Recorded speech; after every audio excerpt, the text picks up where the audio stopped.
And to shed more light on the event, we are delighted to be joined over the phone by Amira, Sabeq, Human Development Expert. Good afternoon.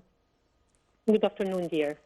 What are the most important points that came through President Abdel Fattah el-Sisi's speech today at the event? Actually, today's national dialogue tackled pressing economic challenges. The focus on the economic crisis in the country was to provide, as we can say, urgent solutions to high prices, inflation, and public debt. And to be more specific, he was commenting on the discussion of high prices, high inflation rates, loss of control over the markets, as we are all suffering from these days. He also commented on one of the main challenges that was discussed through the sessions, which was facing production and export, also the monetary policies and the dollar and foreign exchange shortage that has been, or it was having a negative impact on business of the Egyptian economy in general. President Sisi was focusing on the crisis, including the public debt, the budget deficit, the public investment priorities, the state ownership policy, and social justice. He was speaking about the solutions that will be tremendously urgent and will be focused on to solve and work on this economic crisis that is affecting the mass, especially high prices, especially that we are entering Ramadan these days. Mm-hmm. Dr. Amira, this is the 5th edition of the Differently Abled celebration. Now, what's the significance of this celebration in your opinion?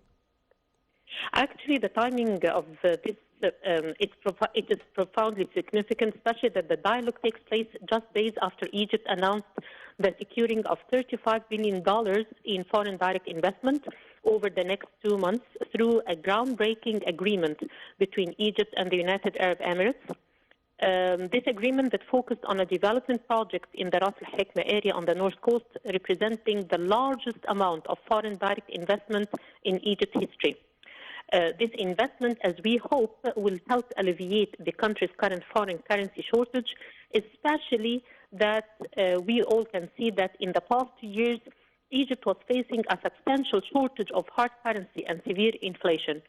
3 rounds of currency devaluation since March 2022 have resulted in over than a 70% depreciation of the Egyptian pound against the US dollar, accompanied by significant price increases for essential goods. But hopefully, and in a positive development, the International Monetary Fund recently reported progress in its discussions with Egypt to strengthen the country's existing $3 billion loan, which aims to provide additional foreign currency funds that will lead for a start for achieving a much better financial stability in the country in the coming period. Right. Well, since President Sisi declared 2018 as the year challenged with disability, numerous measures have been taken to ensure proper living conditions. Would you shed more light on these measures, please? Sure. President Sisi knows that we are all now suffering from the high prices and the challenges, the economic challenges we are facing these days. So he was focusing on the recommendations that came out of these discussions.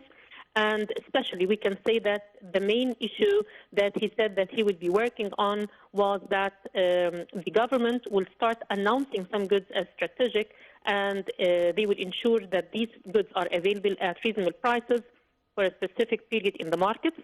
He also promised to set a binding price for all merchants who deal with the strategic goods equivalent to the cost of production with a reasonable profit margin. He also was keen to ensure that the government should implement or will implement a complete exemption for essential food commodities from all types of fees and taxes until the crisis has subsided. The government will also be committed to setting a fair price for its services to citizens, such as electricity and water, developing the capabilities of the consumer and competition protection and agencies. They will be working on preventing monopoly by activating market oversight. And he also announced that there will be a working group from the Technical Office and the Information and Decision Support Center of the Governance Presidency to follow up with relevant ministries on implementing these outputs. So President Sisi was very keen to ensure that all the measures and all the recommendations that were proposed in the discussions will be taken care of with some indicators and monitoring by the government itself. Well, I would like to thank you so much, Dr. Amira Sabeq, Human Development Expert. Many thanks for your insight. And dear viewers, now we move back to our special reports. Egypt witnessed an unprecedented boom during the past 8 years in the field of rehabilitation of people with